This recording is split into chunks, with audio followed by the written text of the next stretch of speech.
Mpanao mamiditra.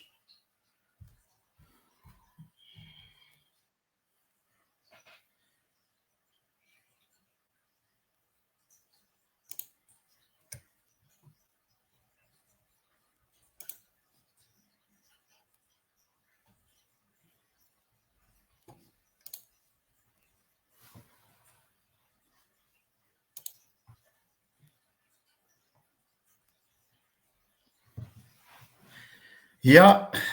indrindra fa misy fahatapana tsy fantatra mihitsy hoe inona ny antony a ny connexion tsy tapaka fa nandeha tsara fa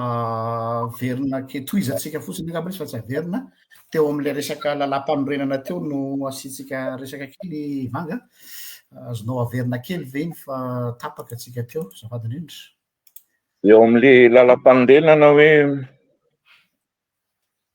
tsy ratsy akory ho raha hoe ry zareo manam-pahalalana sy havaran-tsaina momba ny fanaovan-dalàna no mandrafitra azy. Tsy ratsy izay. Fa ny ampiana sy ny lesoka dia hoe tokony miainga amin'ireo satam-piarahamonina efa misy eny anivon'ny vondrom-piarahamonina eny sy eny anivon'ny vondrom-piarahamonina eny izany no tokony ho jerevana. Ny olana mantsy dia ny rafi-pahefana sy ny fifidianana ary ny tombotsoana na ny arofanina momba ny fitondrana sy ny firenena ihany amin'ny ankapobeny no ao anatin'ny lalam-panorenana. Fa tokony hapetraka mihitsy izany hoe inona ilay fototra satria iny ho ilay tsoka.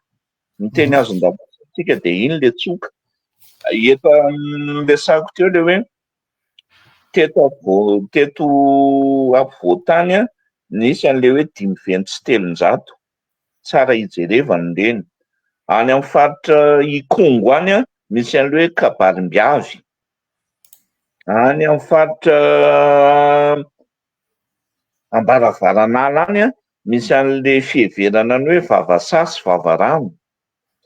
Izay zavatra izay fotsiny anankitelo no tanisaiko fa ny rafi-piarahamonina tsirairay. Eto Madagasikara manana ny fiheverany sy ny fitondrany, ny tontolo ivelomany sy ny tontolo ivelarany. Ka ny fitondrana ny tontolo ivelarany sy ivelomany io, izay aloha ny fototra. Fa miakatra amin'izay inona ny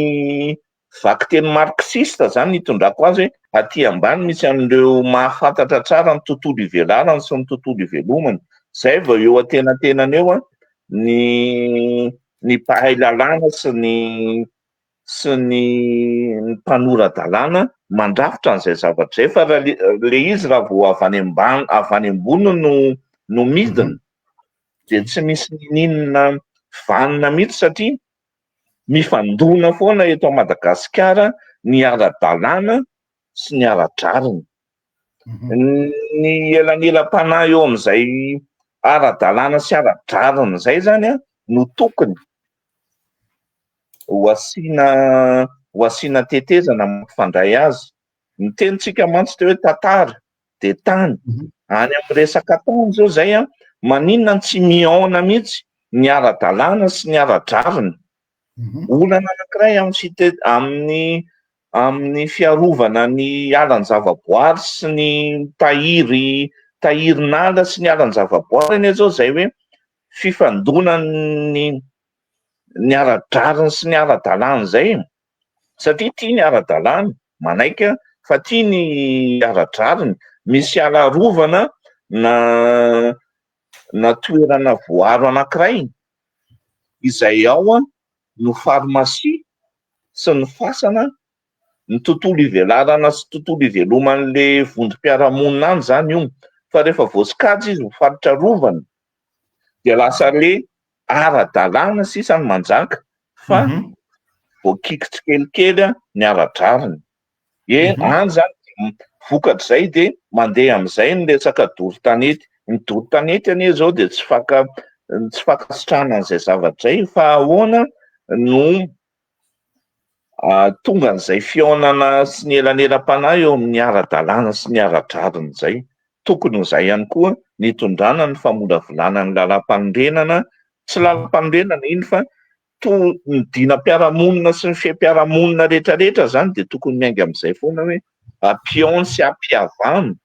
ny tena hoe ampiavano ny ara-draniny sy ny ara-dalàna. Fa raha vao tsy izay de alay fonosana eo foana ny vondron'olona fotony, alay fonosana eo foana ny vahoaka, mety manaiky izy. Fa rehefa avy eo izay elan'ny firetana izy de mitroatra sy mipoaka ny atezerany de lasa toatazona.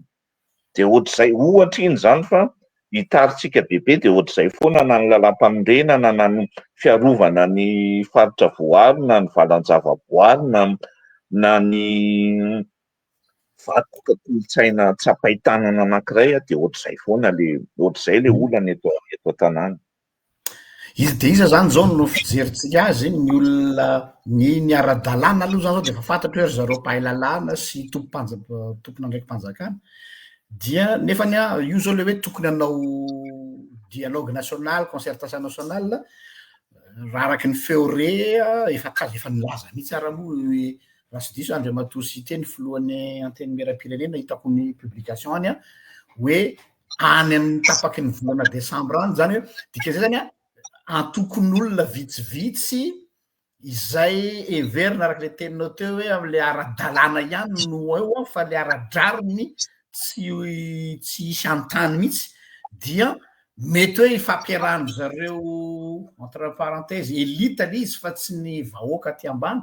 Iza nefa ny tompony io tenin'ny ara-draniny io fanontaniana io zany hoe any amin'iza no manontany an'io ara-draniny io, ny ara-dalàna zany efa fantatra fa zareo mpahay lalàna sy ny mpanolo ara-dalàna fa ty ara-draniny ty iza no tsy hoe tompony fa iza no anontaniana an'io. Voalohany aloha raha tsy diso atao hoe ny FFKM no mikarakara an'le izy. Anony. Ay, de rehefa miteny FFKM zany de lasa iza azadino fa manana ny olona ohatra Jesosy Mamonjy fidy manana kara-panondro reny. Rehefa miteny hoe eto manana kara-panondro de mananjo ifidy zany. Jesosy Mamonjy hitantsika fa zay toerana misy SECAM sy SIPEM de feno Jesosy Mamonjy. Misy tsy tonga andeny ary zany fa tena mbola ny Jesosy Mamonjy ny tonga any amin'ny toerana misy ny SECAM sy ny OTIVA sy ny rehetra sy ny SIPEM. Ao koa ny apokalipsy, ao koa zany nefa reny le ataontsika hoe fiangonana zandry. Ohatra moa zany ny posture scientifique nataontsika eo fa reny ny voatonona de zay fa tsy hoe safidiana manokana. Reny zany makaiza satria FFKM ny teneninao teo tsy manda aiza zany le hoe ray aman-dreny. Eo koa le efa olana sady ray aman-dreny ara-drazana. Le fiteny aloha zany de efa tsy izy hoe ray aman-dreny ara-drazana, amin'ny gasy le hoe ara de manaraka. Le ray aman-dreny ara-drazana sy leke raha notanitsika neny any amin'ny fiarahamonina any ho anay mpahay olona moa zany mandeha matetika any ambanivolo de mahita tsara anontanianao tena reny ve le izy ny ray aman-dreny ara-drazana le ataontsika hoe ray aman-dreny ara-drazana amin'izao fotoana izao.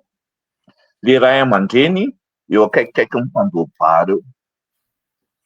fa tsy mahalala le tena zava-misy fa le ray aman-dreny efa eo akaikikaiky ny mpandoha-bary. Ny teny ianao zany hoe aiza le ara-draniny de midina mihitsy aloha e. Maninona tsika manam-bola rehefa anao fanisan'olona ny ivitoeram-pirenena amin'ny sahanany antotanisa. Manao manisan'ny olona fa idiro any ambany any le fakakevitra zany tokony le any ambany any mihitsy ny anontanianareo. Marina hoe ho raharaha be le izy ohatra amin'ny tianako azy fa mety lava be ny lesako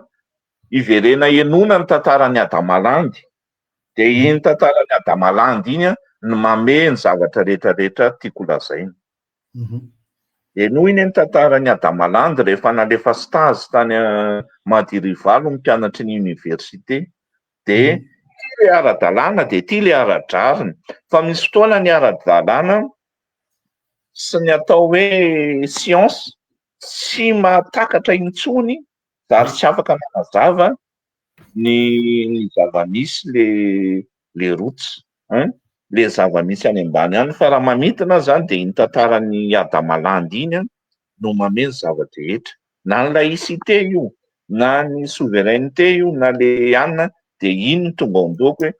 iverentsika mpanaraka enonana eny tantarany Adamalanta fa manintona amin'ny ampahany ny revy eto an-tanàna iny zava-misy iny. Ohatr'izay. Hiditra fitenana? Somary tapaka kely moa tsika koa fa ialana teny indrindra fa misy ny zavatra tiako iverenana satria moa zany tamin'ny herinandro zay efa nanomboka miverina nireraka amin'iny mihitsy hoe le maro-pandrefesana an'le maha-malagasy mihitsy hoe ohatrany ahoana satria raha rehefa zoviana ny tantara raha ohatra hoe niainga tany amin'ny grika ny demokrasia, mila tadina angamba fa fiarahamonina élitiste intellectuel no niainga amin'ny teny demokrasia. Ny tiako hatongavana dia hoe i Madagasikara raha amin'izao tsika amin'ny teny izao ohatrany hoe diso ny fijerintsika raha ohatra hoe ireo olona miteny sy mitondra teny sy mieritreritra ho to-teny hitondra ny fanovana sy ny lalàna sy ny fitondrana eto amin'ny Madagasikara, ny fanjakana aveto ilay teny hoe fanjakana malagasy. Raha ireo tsy afaka mihitsy ame na hitondra teny ho an'ny malagasy ray manontolo izay araka ny teny nivanga teo ny any ambany ravina rehetrarehetra sy ny vao miala kely 5 na 20 kilometatra miala ny renivohitany. Iny moa ilay efa noetiko teto ilay resaka iny le hoe anamboatra lalambe, anao autoroute. Ohatra fotsiny iny, zavatra tsy dikany fa ohatra fotsiny efa nieritreretina marina ve hoe ohatrany ahoana ny impact an'izany zavatra zany raha anao an'izany sady hoe zay fotsiny no zavatra misy any amin'ny tandrefana sy any amin'ny firenena rehetra mandroso any autoroute dia hoentintsika eto ny autoroute. Ohatr'izany koa ilay téléphérique zay misy an'izany any amin'ny tany mandroso hoentintsika eto amin'ny téléphérique fa mifandraika amin'ny rafi-pisainantsika ve zany. Ny safidy resaka politika na safidy resaka fiarahamonina rehetrarehetra efa nisy nandinika ve hoe mifandraika amin'ny rafi-tsaintsika, le rafi-tsaina mihitsy no resahako eto. Satria amiko rehefa tsy mifandraika amin'ny rafi-tsain'ny fiarahamonina ny zavatra anankiray dia ohatr'izay foana dia miverina foana ny tantara, dia cimetière de projet foana ilay Madagasikara. Raha hiverina mihitsy hoe André Amponimerina izay natao hoe inona moa zany no ohatrany hoe ingénieur hydraulicien fandraisy izay satria izy maîtriser ny rano teto Imerina sy ny Madagasikara fa maninona tsy hiverenana dia ireny zany zavatra zany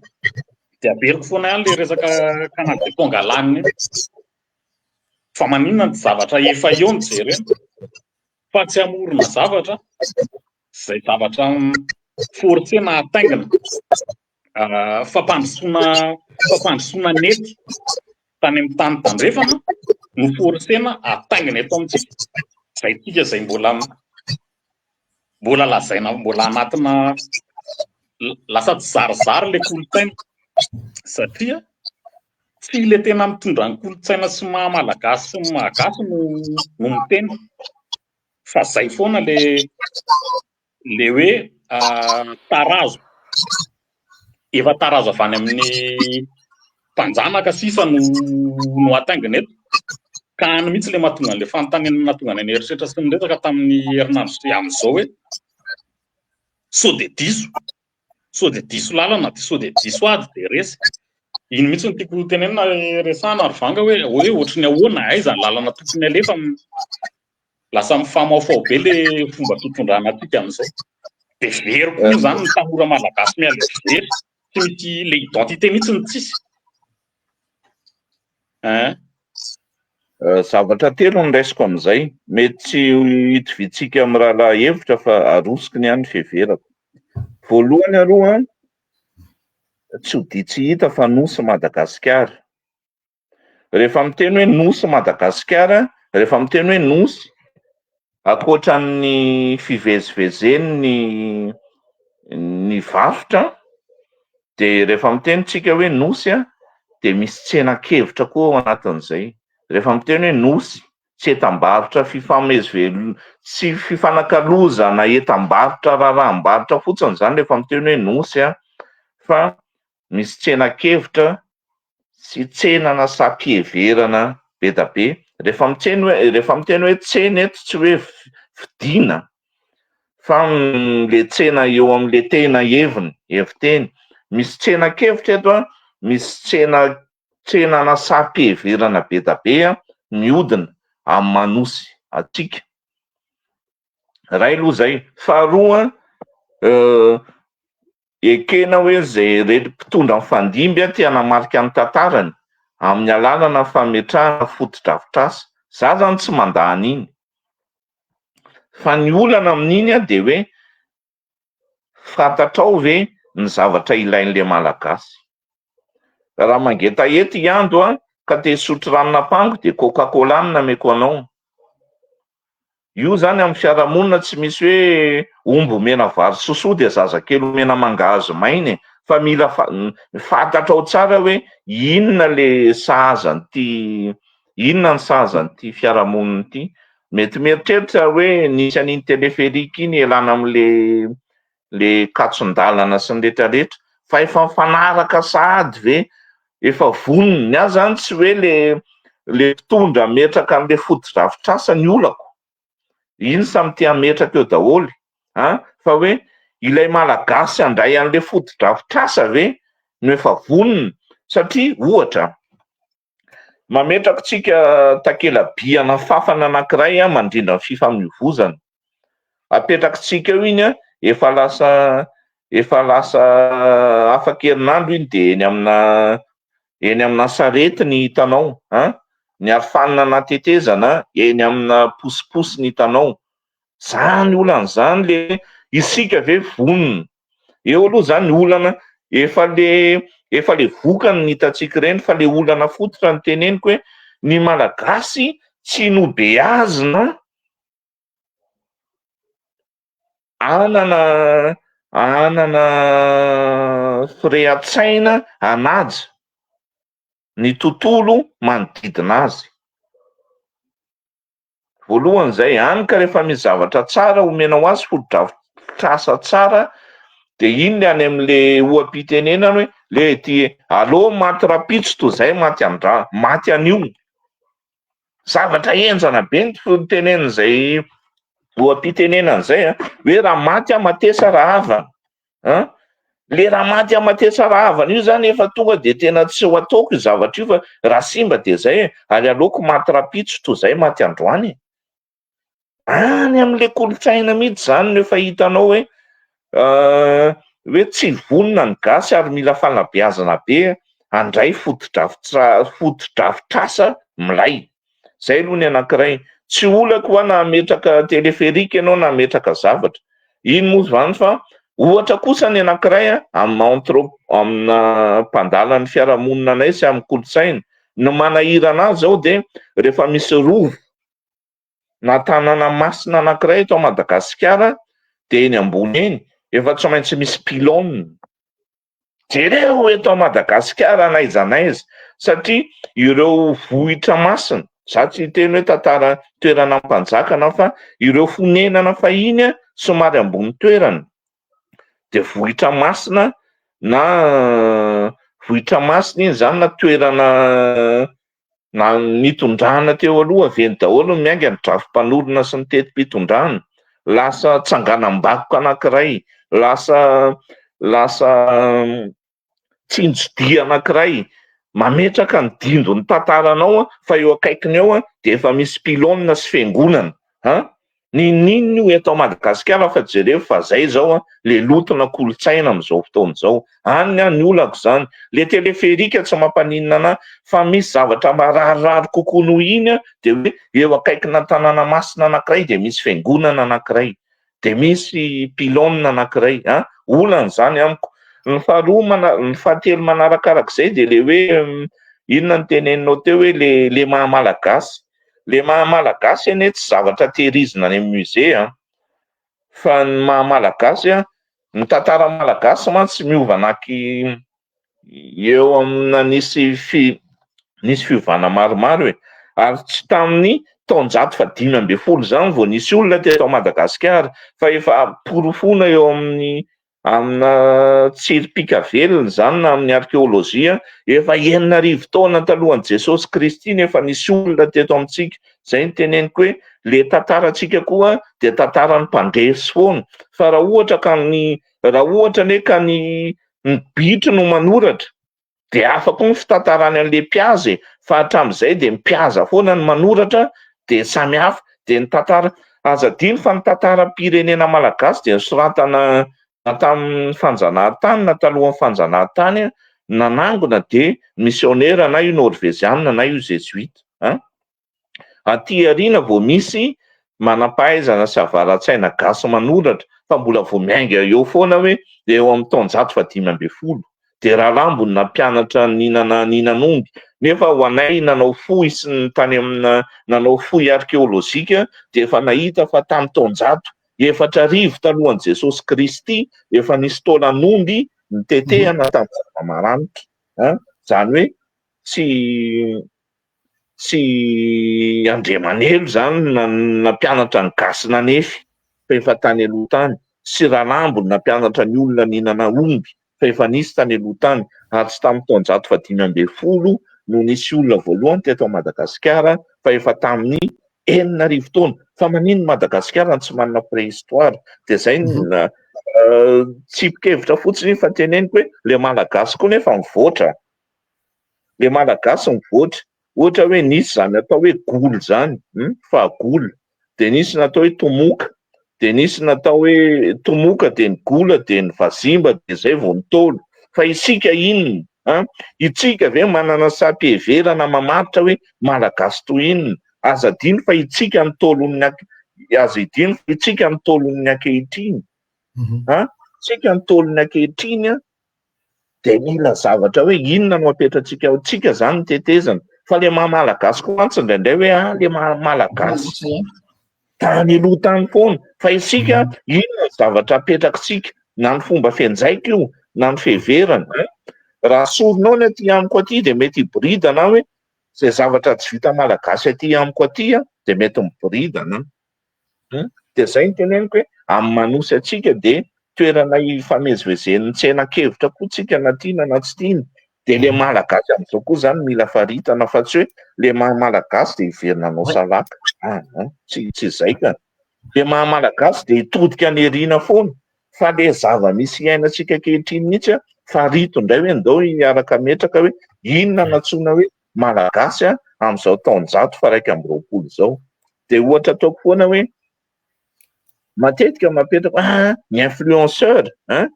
malaza be mantsy zao le hoe influenceur ao anatin'ny haino vaky jery zany tolo zany nefa influenceur efa ela be satria tsika rehefa dia hoy nitolo hoe hoy nitolo hoe influenceur ny tolo fa tapitra teo amin'ny fametrahana ny lova taranaka sy ny lova tadidy fa itsika manakory amin'izao fotoana izao mametraka ho an'ny taranaka le tamin'ny zanaka aloha tsy dia ondonakevitra amin'ny rehetrarehetra koa isika no mandavitra napitso hoe isika aloha zao dia apetrao tsara hoe inona le gasy amin'izao fotoana izao gasy isalaka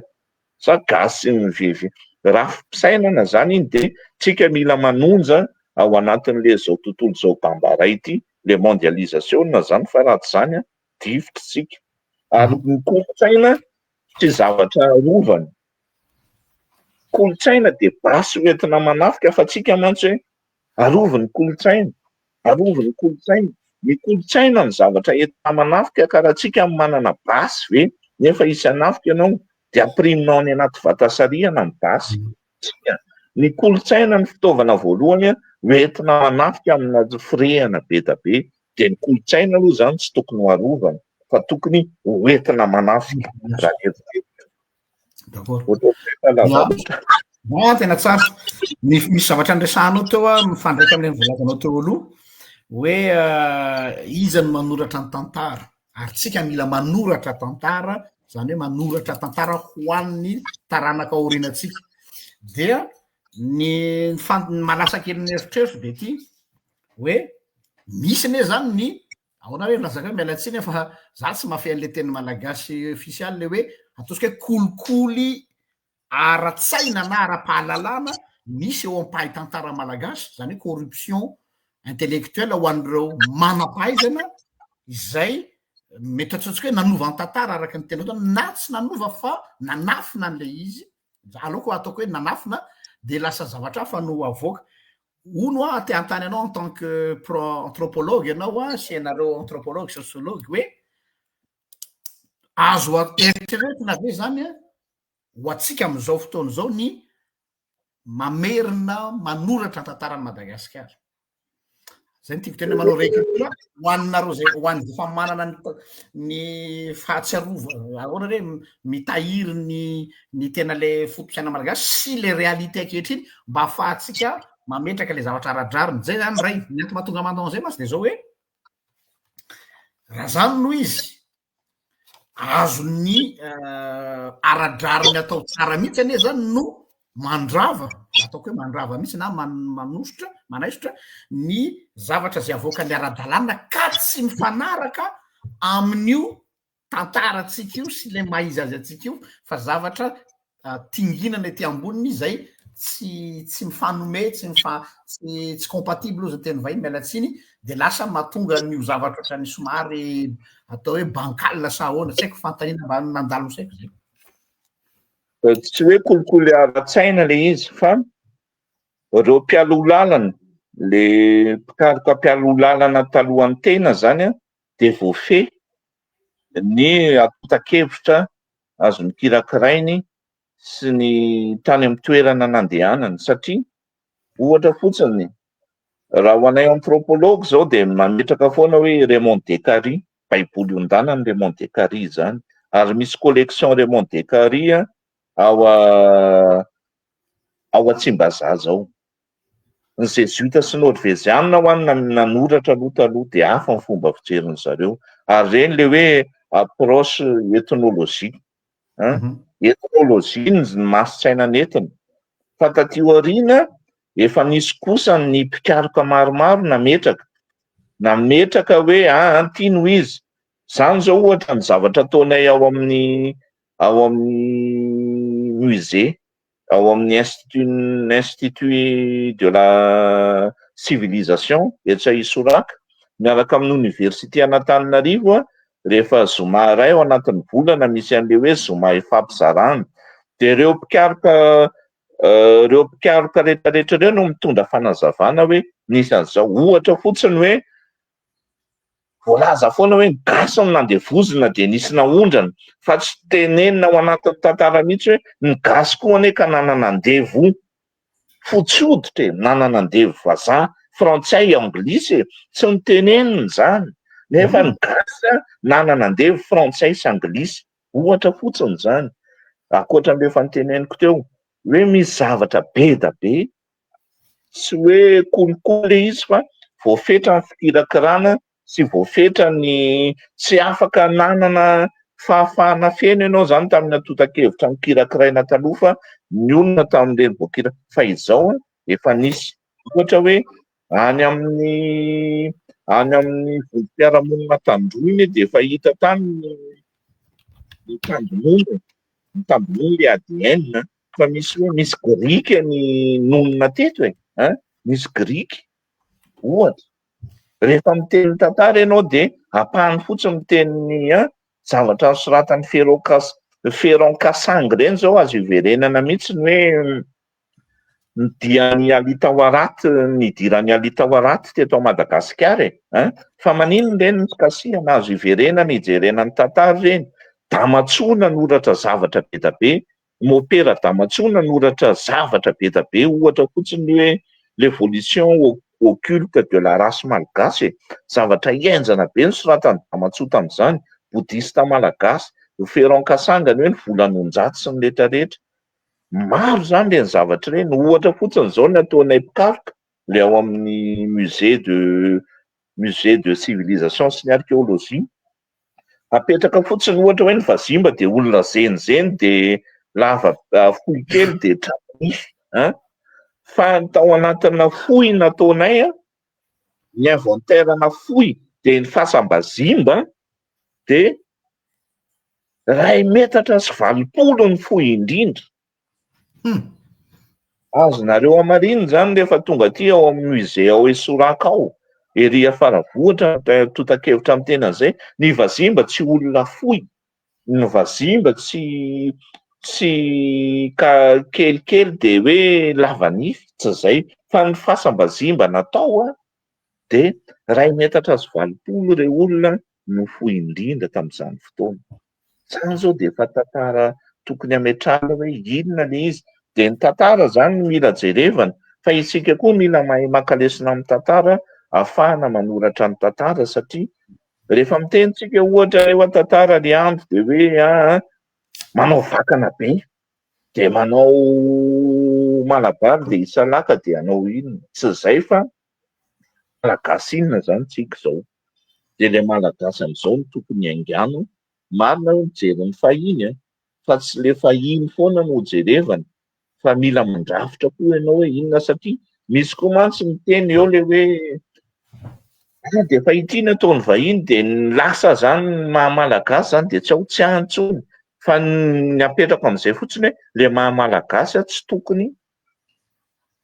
ho tehirizina kosa nefa ny anaty tranom-bakoka. De verenako am'izay ny teny pasteur teo hoe le izy tsy hoe kolikoly ara-tsaina, fa le fahafahana tamin'izany mihitsy no voafetra.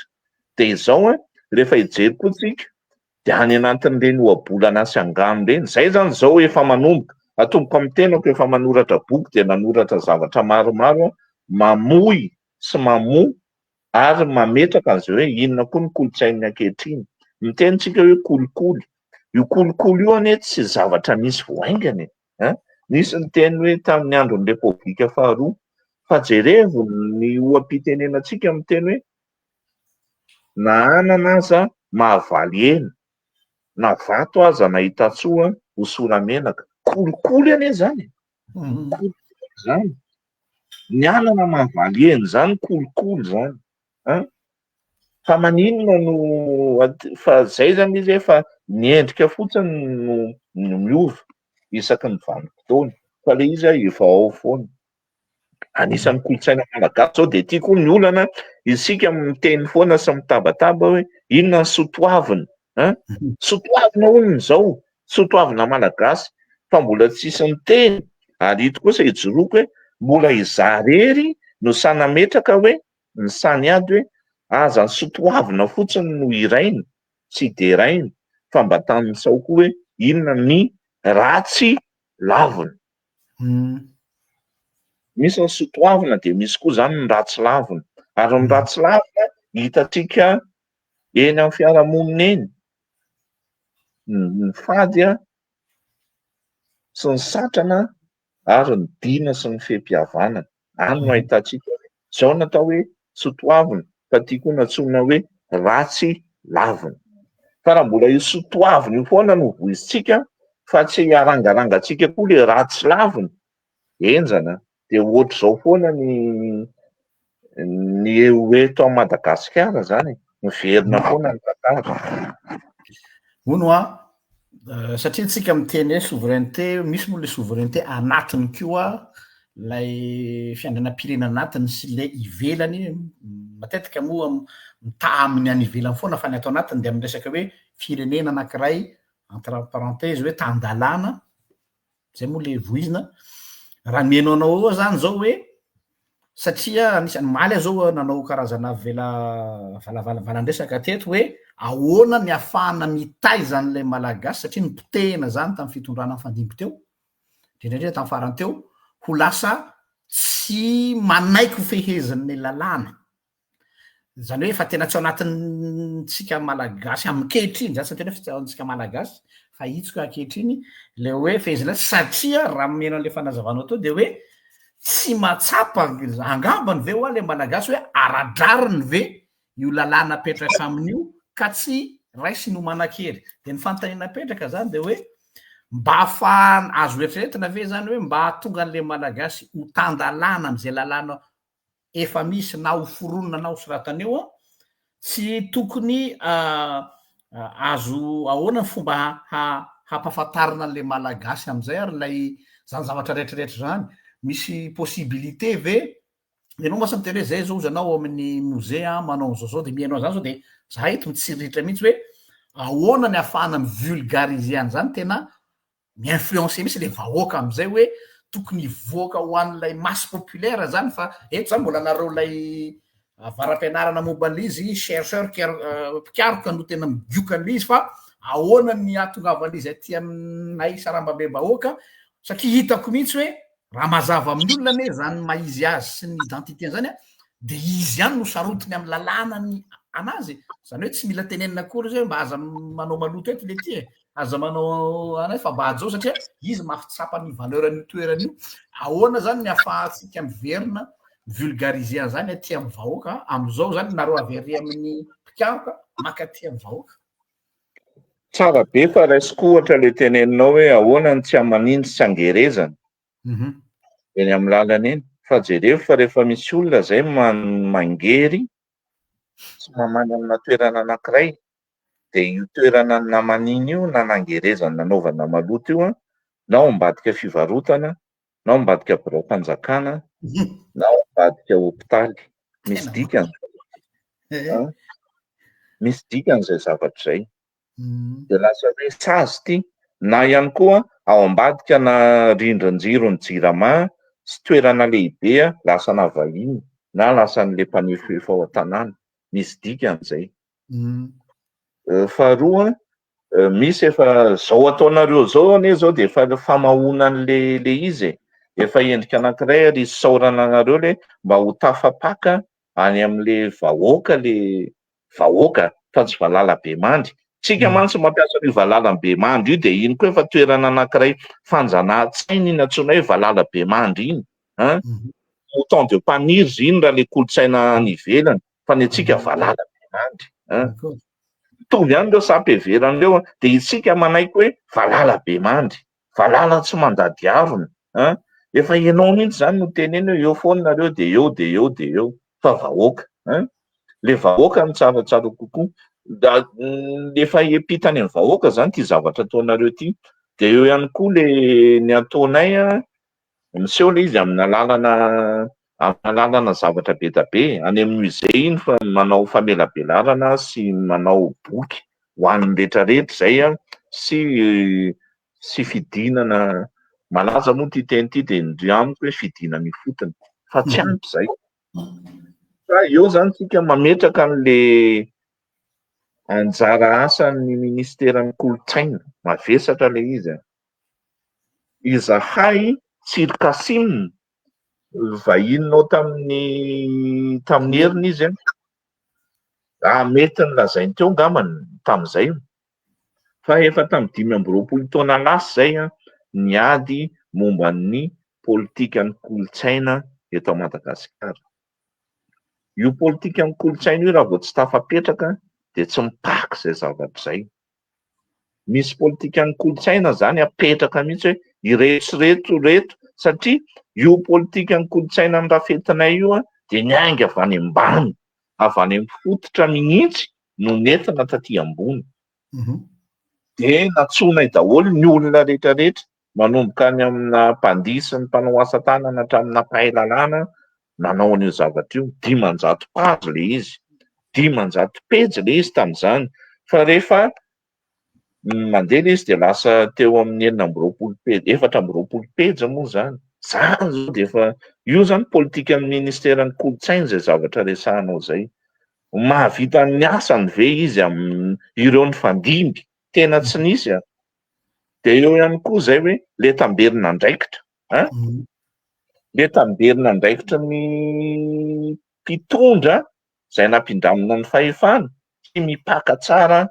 any am'ireo malagasy fa eo koa le vahoaka hoentina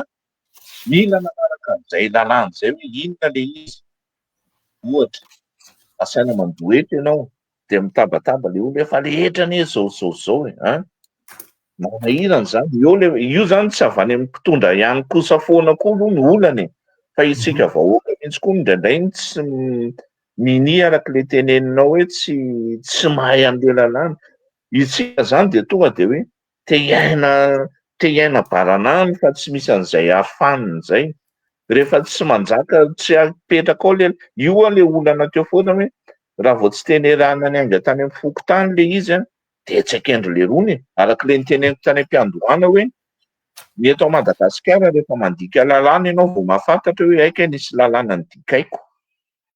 Ohatra any amin'ny teny aloha zay ny lalàna mivoaka de lalàna amin'ny teny frantsay,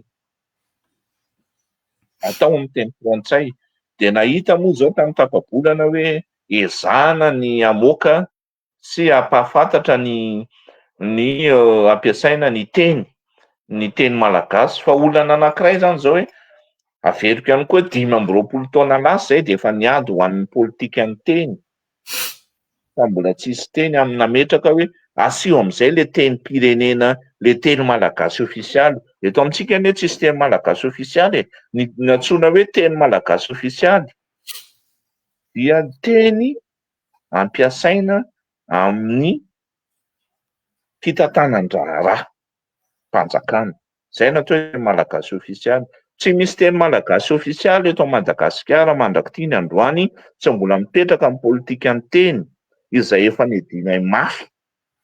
ary mbola namena tamin'ny roa taona lasa hoe ity ny politika ny teny fa mbola teny merina, teny tsy merina akory ary fa teny ety ambony tanàna manomboka eo aty amin'ny Mojo, aty amin'ny Fasandrainiaro katrehary amin'ny ambonina Mpamarinana sy inona izy ity, aty Ambohipotsy. Ny tenin'ny olona tamin'izany ho ampiasaina hoe teny malagasy ofisialy io. Fa rehefa mitenitsika hoe teny malagasy ofisialy tokony tsy misy voailika ny faritra rehetrarehetra. De mandrafitra ianao zao iverenako satria ihany le fiandrianany le souveraineté. Tika hiteny hoe io aloha zany tamin'ny androny tamin'izany nametraka hoe fanagasiana. De le fanagasiana nadika fotsiny hoe takamoa de ampoule, na hoe ampoule légal mira takamoa. Tsy ihany le izy fa le fanagasiana de le hoe ny eritreritra sy le fanahan-dalàna gasy no entinao miatrika amin'ny fiarahamonina sy ny rivotry ny fanatontoloana. Dikan'izany, raha ohatra ianao ka hitady voambolana voateny na sahan-kevitra momba ny zavatra hafanana ohatra, de andana jerevo ny teny ampiasain'ny vondrom-piarahamonina any atsimo sy any atsimo andrefana fa misy teny mahadika azy any. Raha hiteny ianao hoe inona re zao hoe frigo de égal vata fampangatsiahana, tsy teny fanagasiana zany fa mankanesa any karatra sy any amin'ny teny any amin'le toerana mangatsiaka fa misy teny any na voa amin'ny teny any entina mampiasa an'izay zavatra zay. De eo ihany koa le hoe renivohitr'i Madagasikara de mivangongo eto daholo ny foibe mpitondrana rehetra. Fa maninona raha ohatra hoe ministeran'ny rano sy ny jony de eto Antananarivo no ataonao ministeran'ny jono sy ny ministera sy inona moa le nandikana azy tao hoe inona moa nandikana zareo hoe énergie bleue, tsy tadidiko ny nandikany azy, harena manga sa hoe inona de eto Antananarivo no ataonao. Fa maninona raha ny amin'ny faritra misy ranomasina no ataonao. Mivangongo eto daholo ny zavatra rehetra any ka misy fitanlanana amin'izay. Ekena ary zao jerevo ny any mampitovy antsika eto Madagasikara zao de ny délestage. Na io délestage io ary jerevo fa ny olona mianatra any amin'ny faritany sy any amin'ny faritra tsy hitovy mihitsy ny fahafahany raha mitahy eto an-tanà.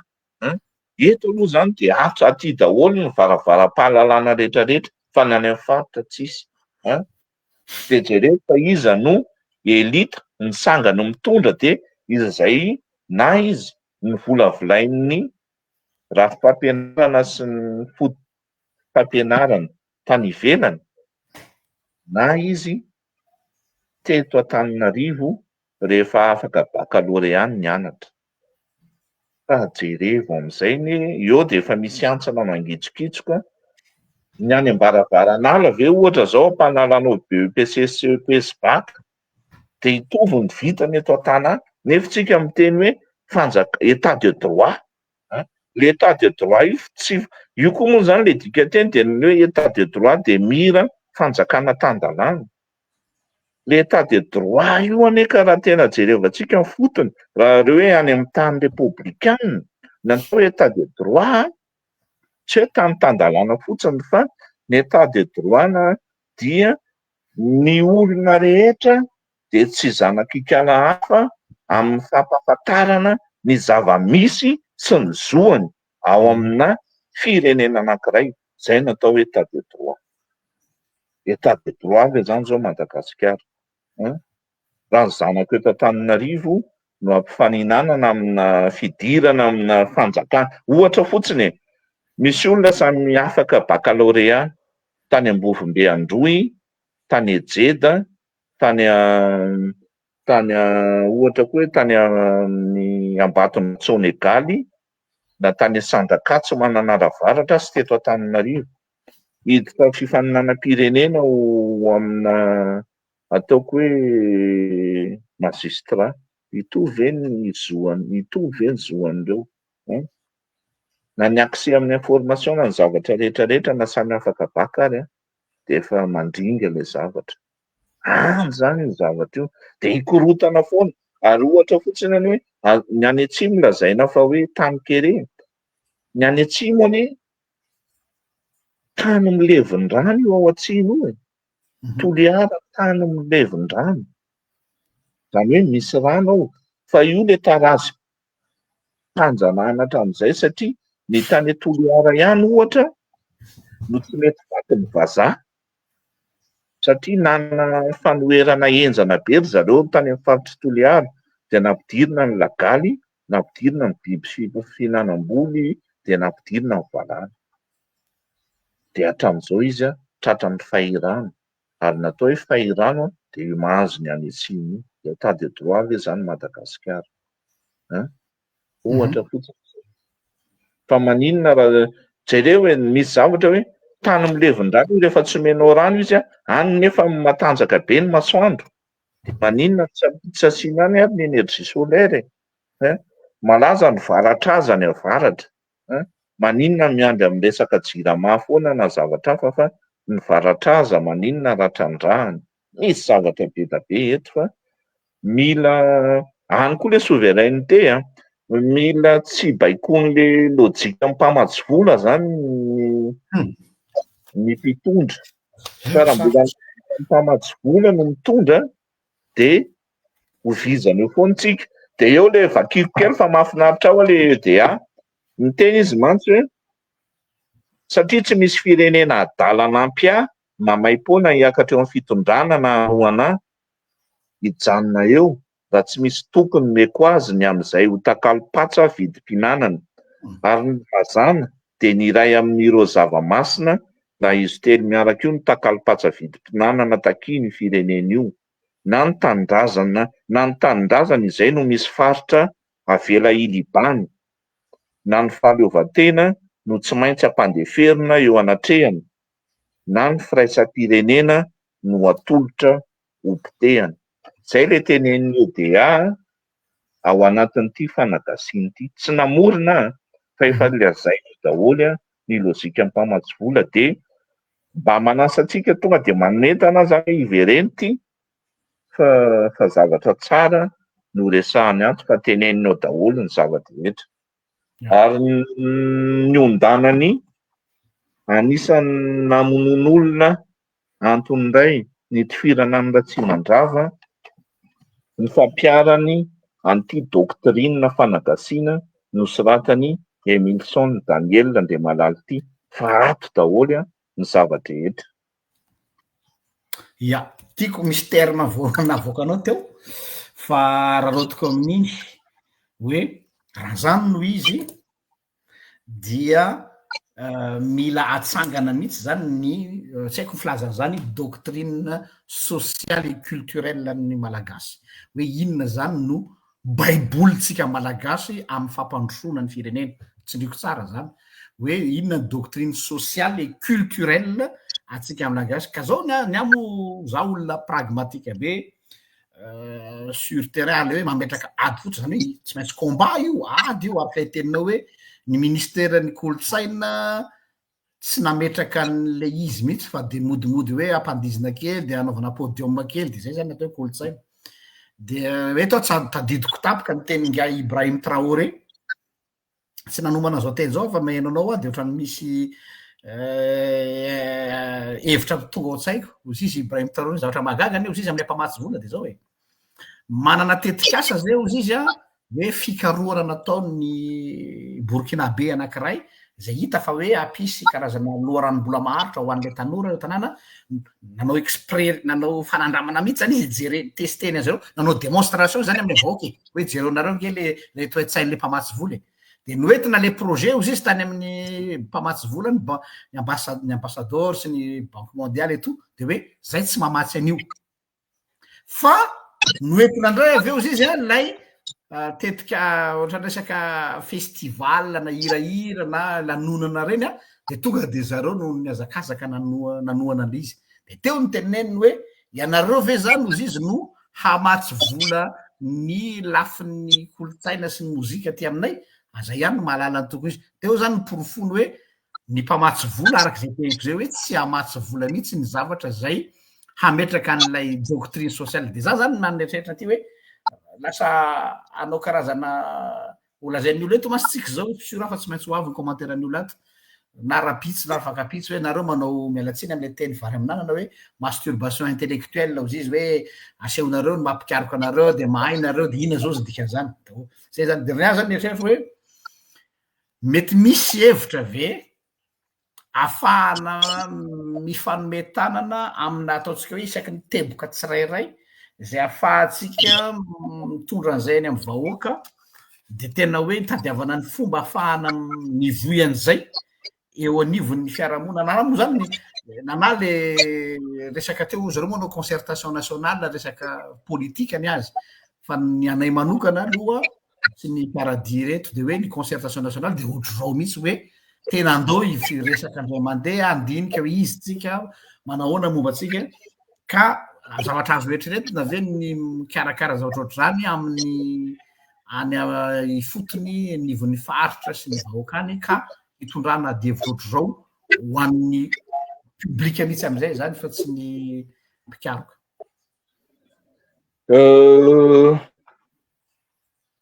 voalohany aloha hitsiko kely fiheverako ianao moa miteny hoe doctrine ny antsany am'le doctrine fa manifeste fa ny doctrine sy manifeste ny doctrine de fa iny de iny fa ny manifeste no manakaikikaiky kokoa am'le firehan-kevitra reo le hoe ady fototra sy refondation sy révolution misy manifeste natao ao zany inona le manifeste atao ho ana manokana tsy hoe anao fa za efa manao foana sy nireo vondron'olona miny fa ny kolotsaina no afaka mampandroso any amin'ny faritra rehetrarehetra any amin'ny faritra tombokay manomboka any amin'ny sekoly fanabeazana fototra hatramina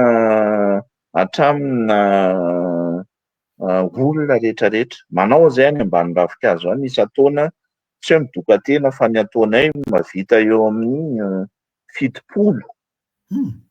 fitopolo fidinany fotony sy fanetanana sy fiara-miasa amin'ny vondron'olona ifotin'ireo zay any ambany volobe any de mitondra an'izay ihany koa nefa eo anivon'ny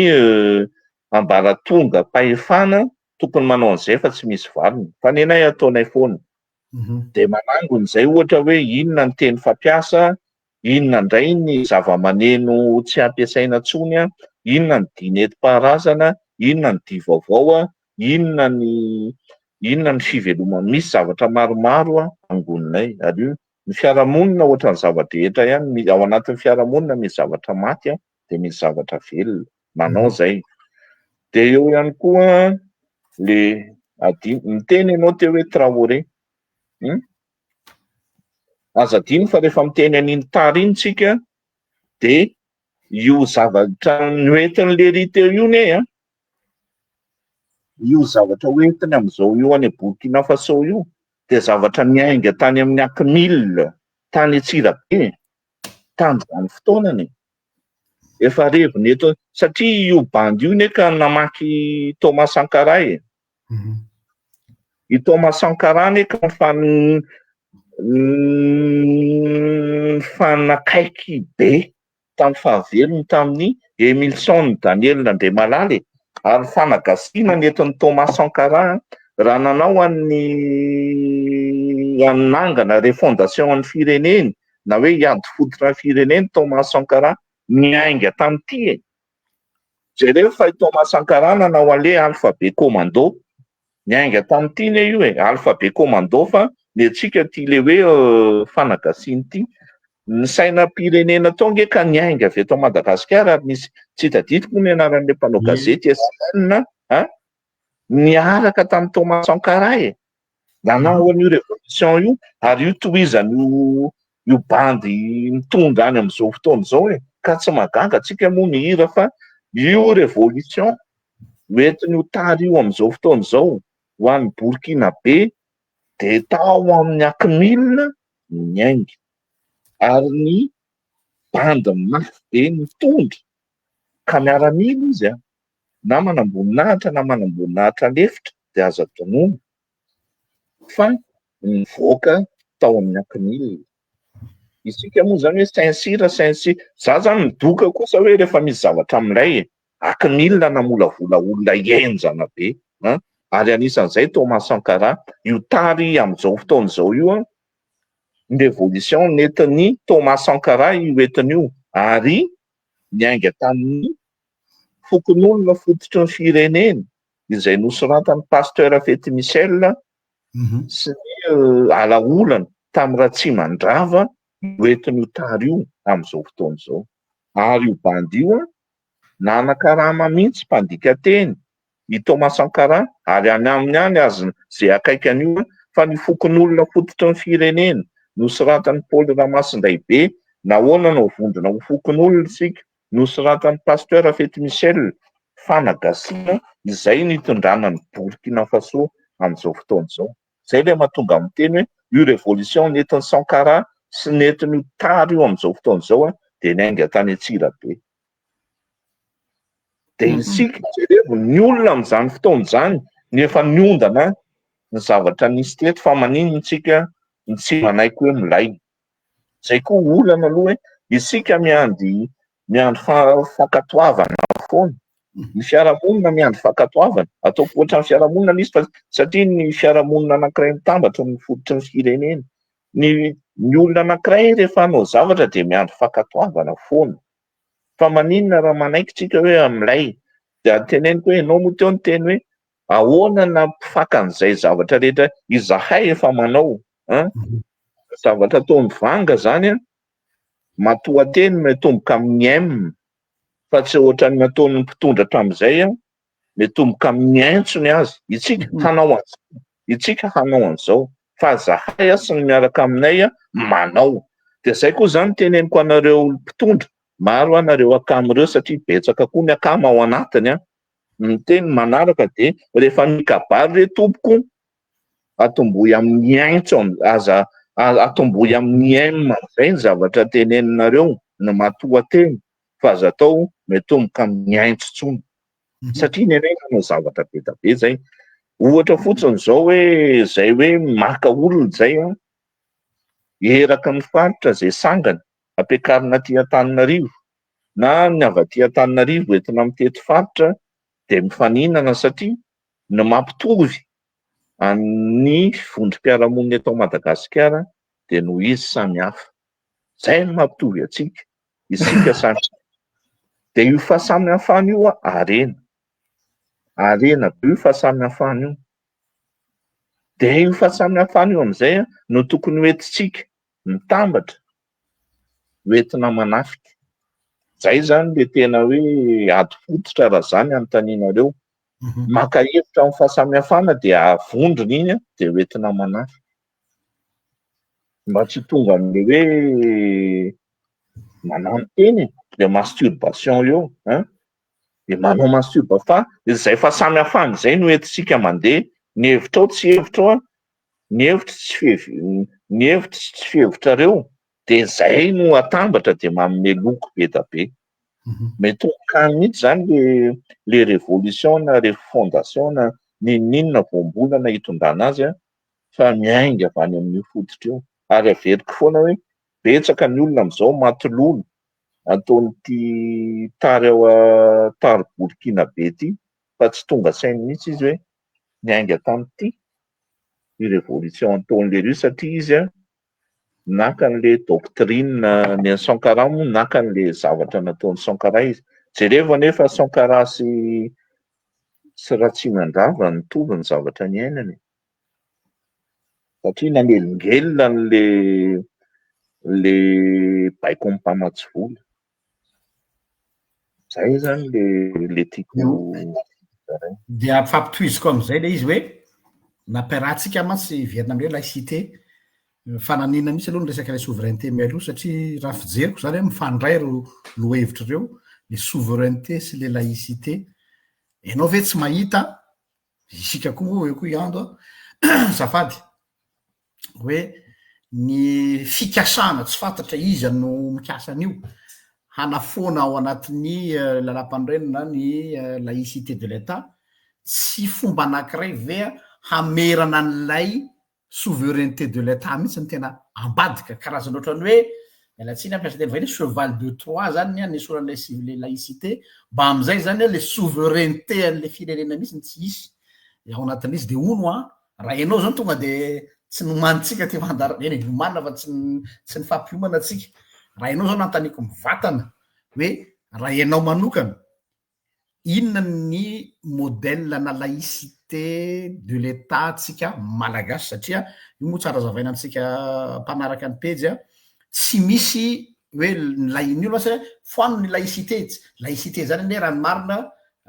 pluriel le samy hafa ny laïcité isaky ny firenena. Io koa mila faritana zany raha metraka an'izay koa ary tsika hoe tazomina inona le laïcité malagasy raha ohatra ka ianao no antaniko momba an'izay. Laïcité malagasy ho afaky ny ametraka ho antsika satria itsika tsy laïka. Ny fanahan-dalàna malagasy de mametraka mihitsy hoe lalàn'ny tsy ny sy nitody.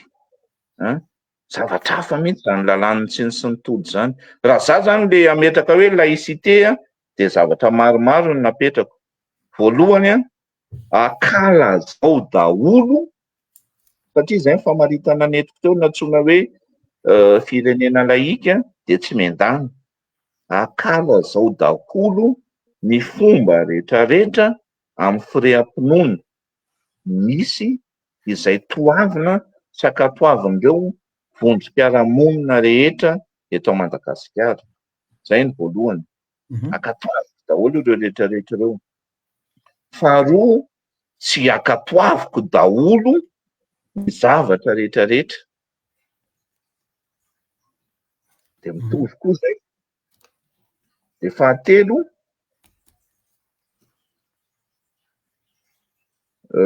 jerevo ny boky nosoratan'ny pasteur Andremiadanarivo ao amin'ny sekoly Ntaolo. Nametraka mihitsy le hoe ny lalàn'ny tsy ny sy nitody. De io zany iverena. Ny tiako tenenina zany hoe rehefa hanao fianianana antsika tsy eo amin'ny baiboly na eo anatrehan'Andriamanitra Andrenanahary, iny tsy mety jerevo le zavatra anankiray tsy laïka ho antsika hatramin'izay. Ny anankiray teny amin'ny Vatomasina no nanao fianianana. Teo amin'ny Vatomasina teo Mahamasina na eo Mahamasina no manao fianianana. De jerevo fa efa tsy laïka zay satria misy firaim-pinoana io de hiteny le gasy. Non, ny fitondram-panjakana, ny fitondrana tsy tokony hiandany na amin'ny finoana na ampidiriny kristianina na amin'ny finoana nentin-drazana. Zay zany le laïcité. Fa misy mantsy ny eritreritra ataon'ny fiarahamonina hoe ajanony daholo ny zavatra ataon'ny FFKM sy ireo fiangonan'ireo fa andaony antsika ny iverenana. De iny fa hanao an'izao. Non. Ny fiarahamonina aloha izy miazana de tira hoe hanao ny laïcité mety eto Madagasikara tsy miditra mihitsy izy amin'ny finoana na riba tandrefana io na riba eto nentin-drazana fa aleo samy anao azy fa ny anjarany kosa nefa dia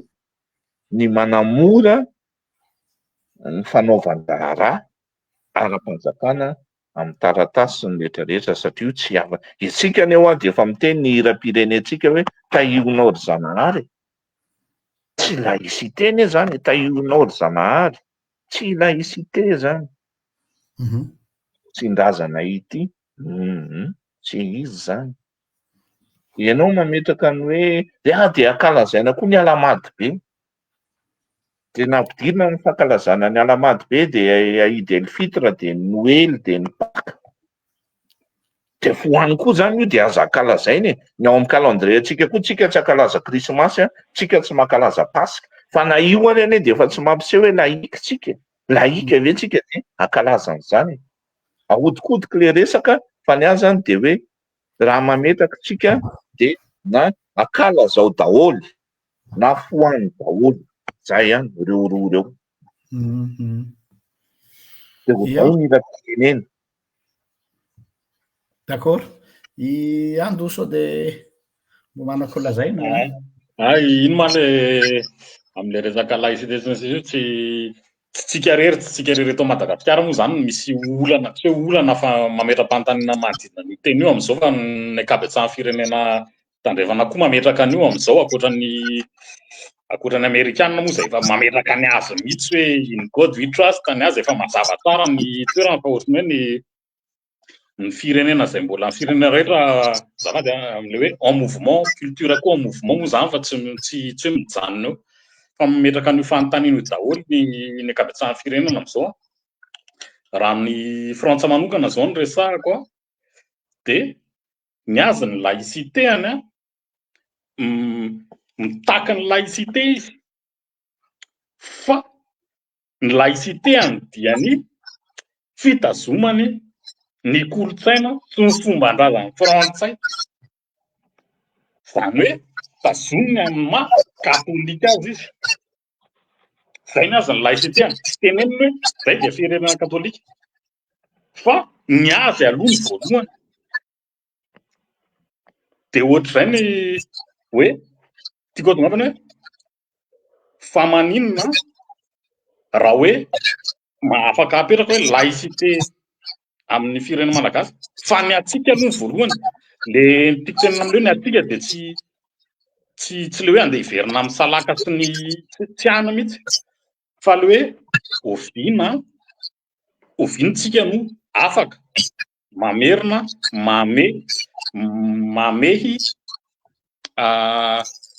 redéfinir le malagasy amin'izao io le androany le malagasy androany anamboarana ny rapitso hoe aiza ho aiza ny toerantsika eo amintsika eo amin'ny tanitsika mihitsy hoe tsika be manana toerana ahafahana mamototra miverina ho misy fotony eo amin'ny tanitsika zay ny tiako hoe ahoana ny ahafahantsika amin'izao anana fototra eo amin'ny tany tokony aniritsika any mihitsy tsika ny hitako lasa mitsingevaeva fotsiny ino le resaka ino le hoe any amin'ny politika ny kolotsaina ny mandrafitra an'iny satria raha metraka an'izay tsika dia tsy maintsy ny lalam-panorenana aloha ny kasihana dia ampidirinao ny resaka politika ny kolotsaina voalohany aloha zay fa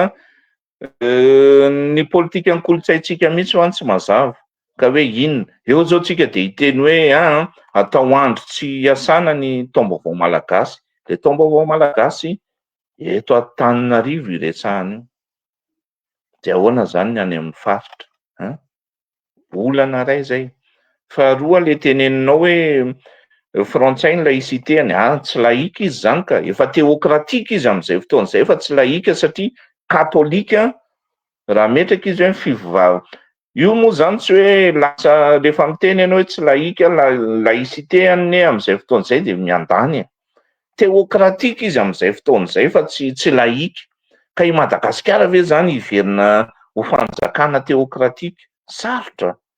de inona no mahasamihafa an'izany amina saria? Ny amo iny tsy fantatro satria amin'ny fiarahamonina marefo vao avy nandalo fotoan-tsarotra de mora andalovan'ny tsao sy ny honohono. Ka tsy haiko izay famarinana iny fa mety honohono iny na mety ho tena marina, tsy ho tompoko teny fantatra. Fa amina fiarahamonina vao marefo ohatr'izao sy avy nandalovanà olana sy toe-draharaha somary mahavaivay ohatr'ireny de mora andadizan'ny honohono sy ny tsao tsika. De za zany tsy mametraka mihitsy raha tsy mino zavatra ao anatin'itony Facebook sy ny rehetrarehetra sy ny ainy vaky jery aho zany raha tsy ny ofisialy no miteny azy hoe manomboka izao de solona ny laïcité fa reny mbola mijanona ho petak'hevitra. Fa raha zany anontaniana de zay na ankalazao daholo na fohany daholo. Fa raha izay dia anahirana hoe ho teokratika ve zany tsika? De efa hifandona ka inona no tenenina? Ny kristianina ve? Olana ray zay apetrako mantsy ny any amina resaka hoe raha ho alana ary le laïcité de l'État de hiditra zany tsika rehefa tsy laïka moa zany de teokratika. De ahoana? Inona no ho fiream-pinoana ofisialy? Raha ny tandrefana no mamatsy vola de katolika ve zany sa protestant? Raha ny rosianina no mamatsy vola de orthodoxe ve? Raha ny sinoa no mamatsy vola bebe kokoa eo de ho confucianiste ve zany? Be da be zany le izy ka amiko tsy de mino an'iny loatra hoe ho foanana ny laïcité fa ny mpisintona lakolosy koa moa mibetsaka.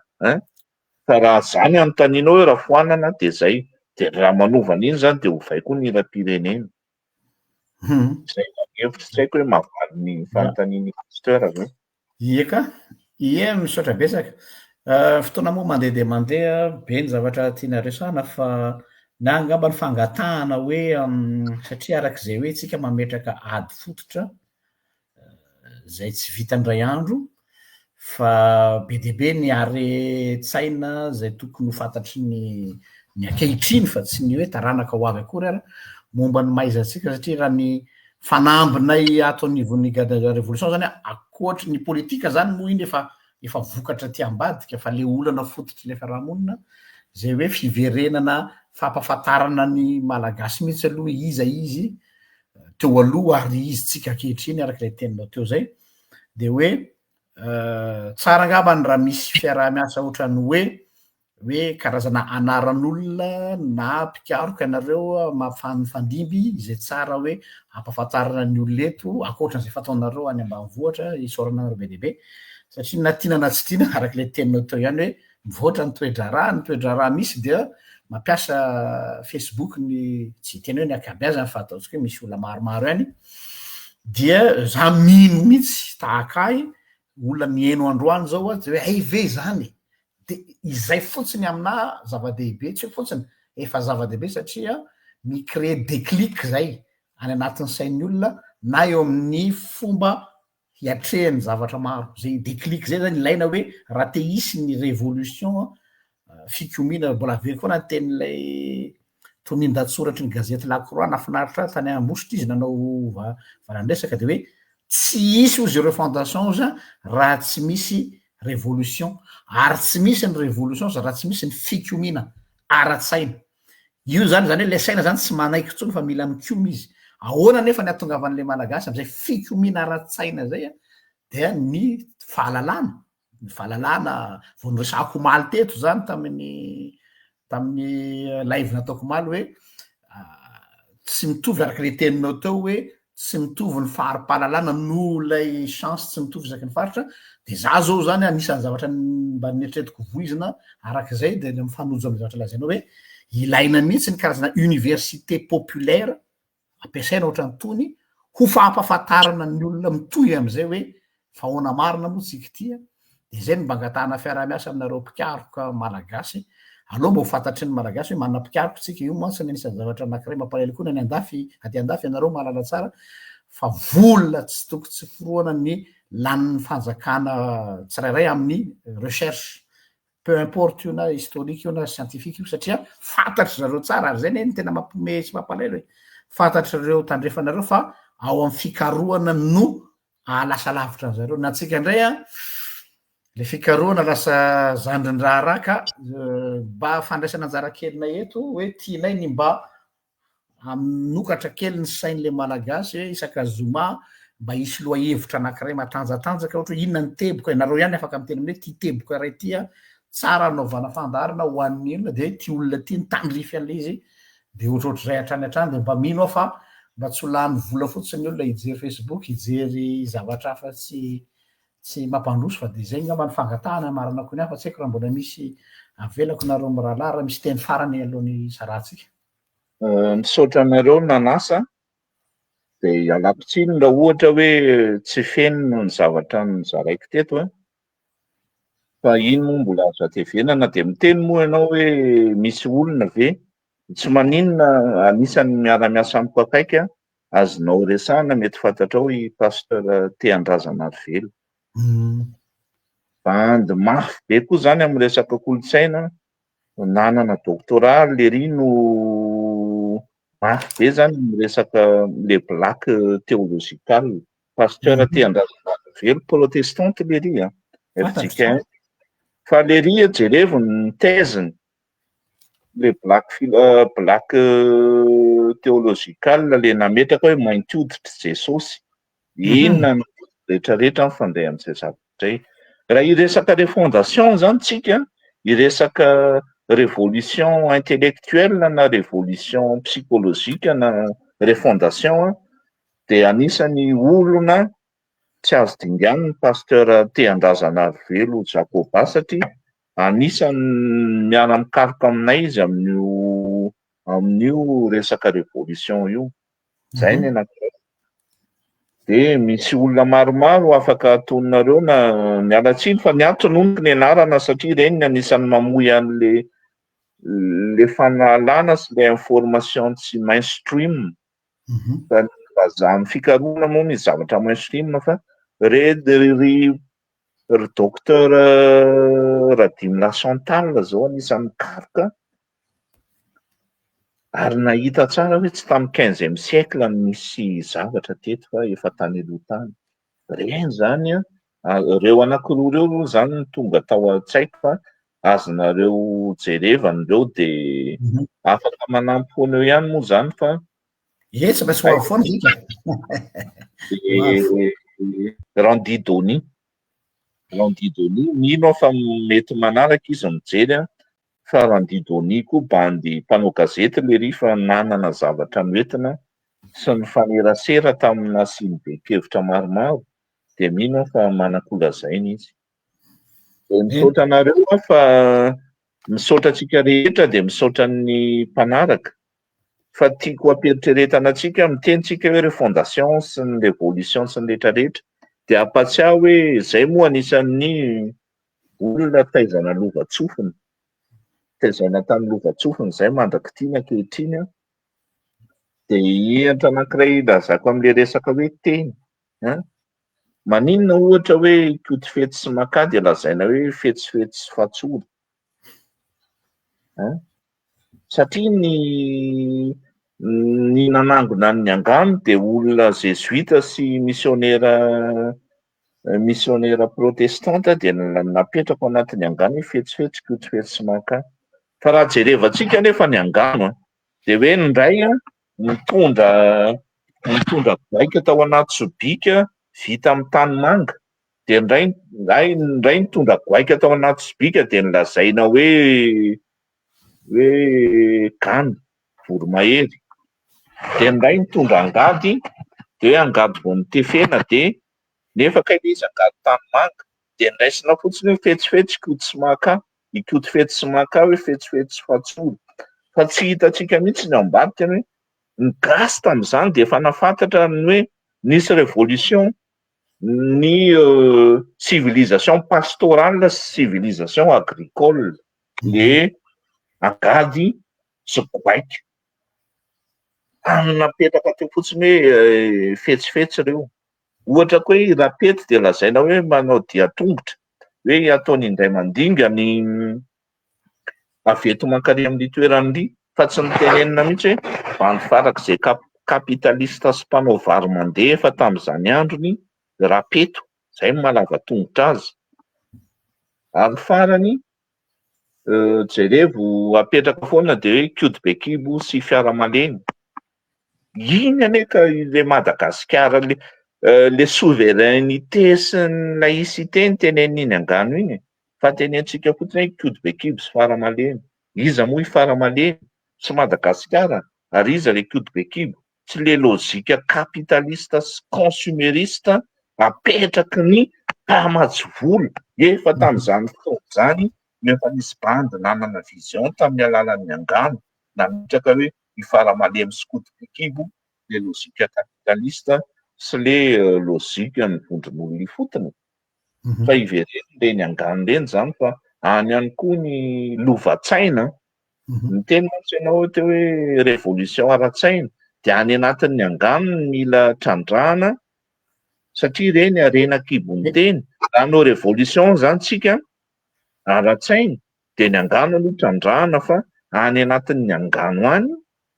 ahitentsika ohatra zao hoe laïcité laïcité toninina dia any anatin'ny tantarany andriana any anefa misy hoe ahoana ny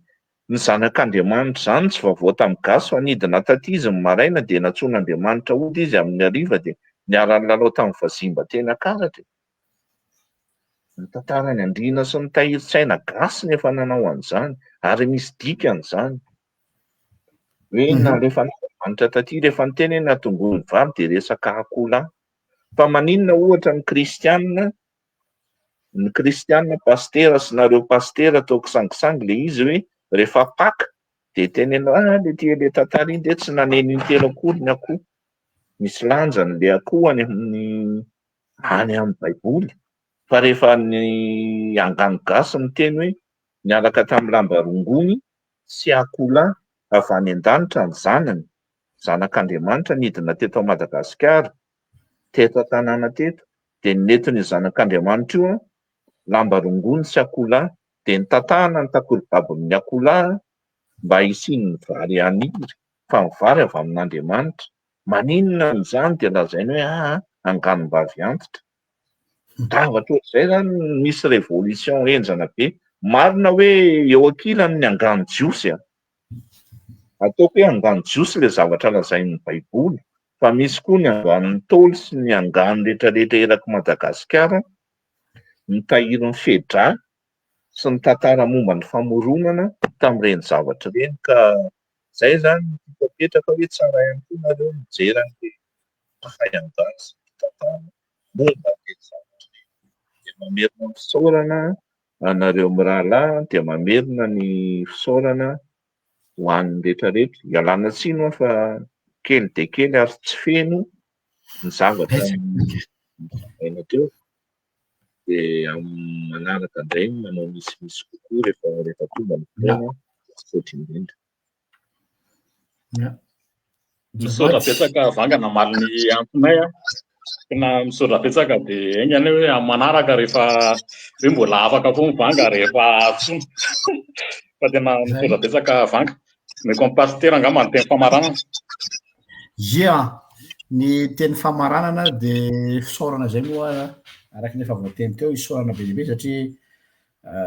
tena fa anatin'ny fanambinay mihitsy ny hoe alohatsika mba hiezaka mba ozy le fitenenina zay prendre de la hauteur amina zavatra oatra mitony satria be loatra matsy ny mpanao fandaharana amin'ny Facebook zay iaraha malala fa resaka fandaniam-potoana sy divertissement fa tsy fampakarana mihitsy hoe ampiakarina lenta fahalalan'ny olona satria rehefa mahalala zavatra ny olona dia tsy azo fitapitahana sy ambakaina ka dia makasitraka anao mizara ny fotoananao satria sarobidy zany ary ny fahalalanao koa zay tena bebe anao tena hoe kely zanao tena za manokana fotsiny ara dia fa tsy haiko ny taratasy nandrasakinao taty feno tena betsaka ka tsy haiko ny olona any fa tena azo lazaina hoe tena be dehibe ka makasitraka be fa ho avy zay amin'ny angadisiniarina reo olona ntonononao reo a mbola ho antaniko misimisy fiarah-miasa angamba na ohatra hoe mba afaka manao tototsofina kely any ianao am'ireo olona sasany pasteur tendrazana io zao a ananako contact fianakaviany mipetraka eto akaikinay eto Belgique eto de azoko resahana izy atao hoe niaisiny izy zay raha tsy diso aho hoe mba tsipitsipy any de ohatr'izay hoe reto ambiny reto raha ohatra ka mba azonao anipazana teny am'izay rehefa micontacte azy zay de mba tsy vahiny hoe nefa nisy olana plaza fa isy antany anay momban'izay de makasitraka indrindra de makasitraka atsika mpanaraka ny fandarana rehetrarehetra zay no vita aloha androany iaranatsiny tapaka indroa le izy a no ny antony ara-teknika satria tsy fantatra mihitsy mitranga teo ohatrany tonga de tapaka ho azy nefa connexion nandeha tsy fantatra fa de lasa indroa metoa misy fa de zay ary fa de manaraka indray